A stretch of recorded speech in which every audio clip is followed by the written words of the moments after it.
Hello बच्चों, welcome to Grade Upgrade. Okay, so आज हम लोग पढ़ने वाले हैं लास्ट आंसर किसका, डिमांड का। ओके, अभी मेरा वॉइस थोड़ा अगर ऊपर नीचे हो तो माफ करना, बिकॉज थोड़ा सा गला बैठा हुआ है, बट लेक्चर का वीडियो तो बनना चाहिए, ठीक है, बिकॉज पढ़ाई नहीं रुकनी चाहिए, काम नहीं रुकना चाहिए। सो आज हम लोग देखने वाले हैं variation in demand and changes in demand. Okay, variation in demand and changes in demand के बारे में डिस्कस करने वाले हैं। वेरिएशन इन डिमांड में दो चीज होती है, that is expansion of demand and contraction of demand. And changes in demand में क्या बात होती है, increase in demand and decrease in demand. Okay, so देखो वेरिएशन, सबसे पहला चीज एक चीज समझ लो, variation in demand, changes in demand. Variation in demand जो है वो किसके साथ डील करता है, प्राइस के साथ। चेंजेस इन डिमांड किसके साथ डील करता है, other factor rather than price. इस केस में, वेरिएशन वाले केस में प्राइस कांस्टेंट होता है और चेंजेस वाले केस में प्राइस कांस्टेंट होता है। वापस ये समझ गया ना, ये बिकॉज ये कंफ्यूजन रहता है बच्चे लोग को, ये समझ गया फिर तो अंदर क्या ही है उसमें, बहुत इजी है। मैं क्या बोला, वेरिएशन इन डिमांड में, variation in demand deal with price where other factor, other thing being constant और other thing being equal. Change in demand में क्या होता है, we deal with the other things, other factor and where price is remain constant. Okay, जैसे price की चीज का उतना ही है, मेरा इनकम बढ़ा तो डिमांड नहीं बढ़ेगा ना। ओके, सब समझ गया। बस अगर आपको ये समझ गया फिर तो वीडियो में 2 मिनट में भी खत्म कर सकता हूं, बट थोड़ा और डीप डिस्कस करेंगे हम लोग कि वेरिएशन इन डिमांड में मैंने क्या बोला कि जब प्राइस के चेंजेस होने से डिमांड में चेंजेस होता है उसे क्या बोलते हैं, वेरिएशन इन डिमांड।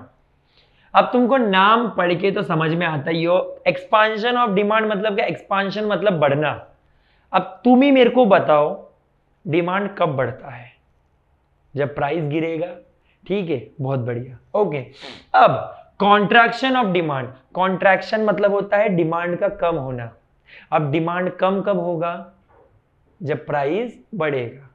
सिंपल सी बात है ना, आराम से पेशेंटली चीजों को समझो। मैंने क्या बोला, एक्सपांशन ऑफ डिमांड मतलब क्या, डिमांड का बढ़ना। डिमांड बढ़ेगा कब, जब प्राइस मेरा गिरेगा। सो देखिए एक्सपांशन ऑफ डिमांड का अपना ग्राफ कैसे बनता है, एक्सपांशन ऑफ डिमांड का ग्राफ कुछ ऐसा बनता है, ये नॉर्मल प्राइस, ये नॉर्मल डिमांड, ये नॉर्मल प्राइस, ये normal demand.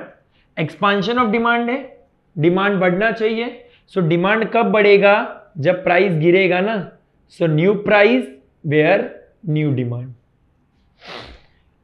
Expansion of demand में डिमांड गिरता है, सॉरी प्राइस गिरता है तो डिमांड बढ़ता है।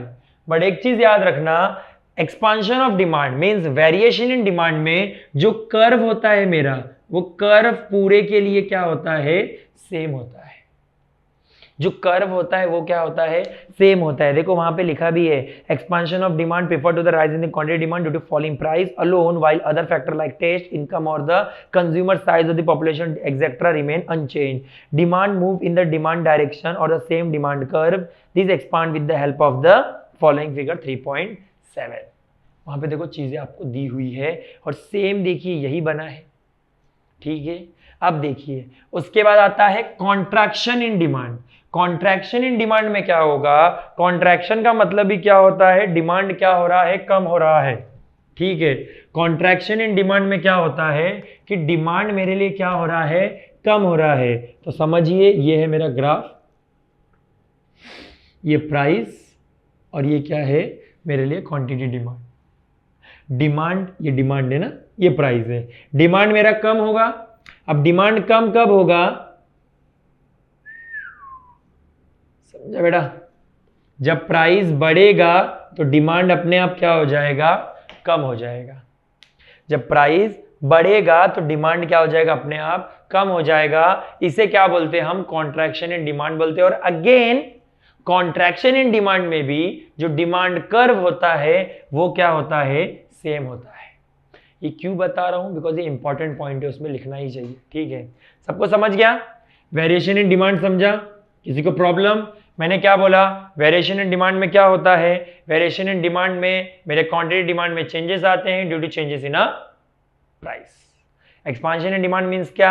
When there is a expansion of demand due to price, and when we are going to see the expansion of demand when price of commodity fall. So पहले graph में हमने वही देखा था, but demand curve is downward sloping from left to right, and there is only one demand curve और same demand curve, ठीक है। But in contraction of demand the demand going to decrease, and when demand decrease when price of commodity rises. जब price of commodity बढ़ता है तो क्या होता है? डिमांड गिरता है। ओके, सो यहाँ पे भी क्या होगा? मेरा जो डिमांड कर्व है वो क्या रहेगा? सेम रहेगा। क्लियर? अब देखिए changes in demand. Changes in demand मैंने क्या बोला था? जब अदर फैक्टर के वजह से मेरे डिमांड में जो बदलाव आता है उसे हम लोग क्या बोलते हैं? चेंजेस इन डिमांड, ठीक है। अब देखो, अब समझिए मेरा यहां पर एक प्राइस नॉर्मल है, ठीक है, ये एक नॉर्मल प्राइस है, ठीक है। अब कुछ भी हो सकता है नॉर्मल प्राइस, ठीक है। समझो पहले मेरा इनकम था 100 रुपया, तो मैं डिमांड इतना कर रहा था। अब मेरा इनकम 100 रुपये से हो गया है 500 रुपया, अब मैं डिमांड कितना करूंगा? उतना करूंगा, ठीक है। सो इंक्रीज इन डिमांड का सीन क्या होता है पता है क्या? यहां पे जो मेरा डिमांड कर्व होता है वो डिमांड कर्व शिफ्ट होता है फ्रॉम लेफ्ट टू राइट। जो डिमांड कर्व है वो शिफ्ट होता है फ्रॉम लेफ्ट टू राइट। समझ रहा है क्या?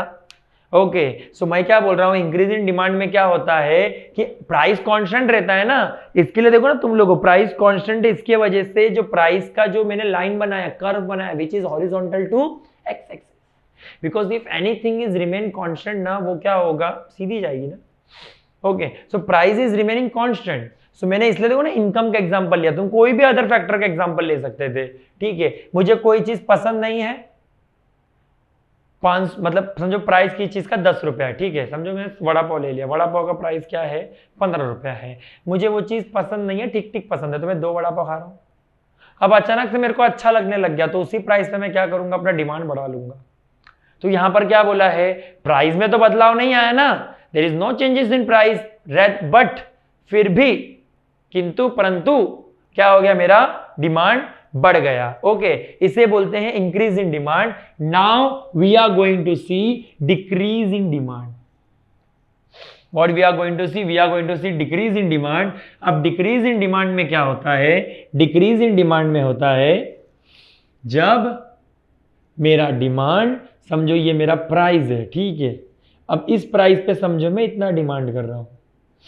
अब समझो मुझे कोई चीज खाना बहुत ज्यादा पसंद था, ठीक है, कि मुझे खाना है तो यही खाना है, मुझे और कुछ खाना ही नहीं है। बट अचानक से ना मेरे को मजा नहीं आ रहा है, वो चीज बिल्कुल ही मजा नहीं आ रहा है, मेरे को खाना ही नहीं है वो अभी।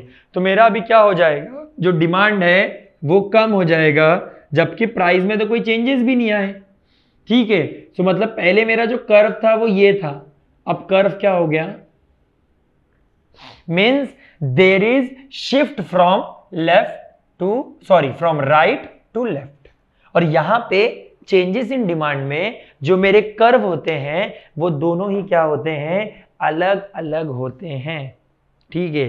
अरे बेटा ये सब जो आंसर होते हैं ना, सबको देखने की जरूरत नहीं पड़ती है, सब ऐसे ही हो जाते हैं, ठीक है। बहुत सिंपल। तुमको मैं डिमांड चालू कर दी, क्या बोला था कि मेरा one of the favourite topic है, बिकॉज कुछ है ही नहीं इसमें इतना डिस्कस करने के लिए, बहुत सिंपली है। और तुमको जो जो इंपॉर्टेंट चीज़ है वो मैंने आपको बता दिया था, ठीक है। बस हाँ, यहाँ पे सिर्फ कॉन्ट्रैक्शन और एक्सपांशन में एक चीज बोला है, that in expansion demand curve is downward sloping from left to right, but उन्होंने क्या बोला है यहाँ पे? The downward movement on the same demand curve from point A to B. Because क्या हो रहा है? कर्व बढ़ रहा है ना, तो पॉइंट ए टू बी की तरफ जा रहा है, बट जो कॉन्ट्रैक्शन में उसमें पॉइंट ए टू बी ऊपर आ रहा है। कर्व वही है but point A to B, because demand कम हुआ ना, प्राइस बढ़ा, तो हम लोग ऐसे जा रहे हैं ना, यहाँ पे प्राइस गिरा तो डिमांड बढ़ा, तो हम ऐसे जा रहे थे। ओके, क्लियर हो रहा है? सो यही चीज़ क्या है यहाँ पर डिस्कस किया गया, और बाकी कुछ भी नहीं, बाकी बहुत ही सिंपल है, ठीक है। सब लोग को डिमांड समझ गया? किसी को डाउट डिमांड में?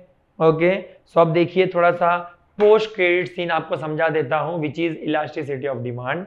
इलास्टिसिटी ऑफ डिमांड में हम क्या पढ़ने वाले हैं कि मैंने क्या पढ़ा? प्राइस अगर गिरेगा तो डिमांड बढ़ेगा, तो कितना प्राइस गिरेगा तो कितना डिमांड बढ़ेगा इन परसेंटेज, इस चीज को हम डिस्कस करेंगे इलास्टिसिटी ऑफ डिमांड में, जिसमें हम लोग मेथड सीखेंगे कि हम किस तरीके से डिमांड का इलास्टिसिटी को मेजर कर सकते हैं। फिर उसके प्राइस इलास्टिसिटी के टाइप सीखेंगे, perfectly elastic, perfectly inelastic, unitary elastic, relatively elastic और रिलेटिवली इनइलास्टिक।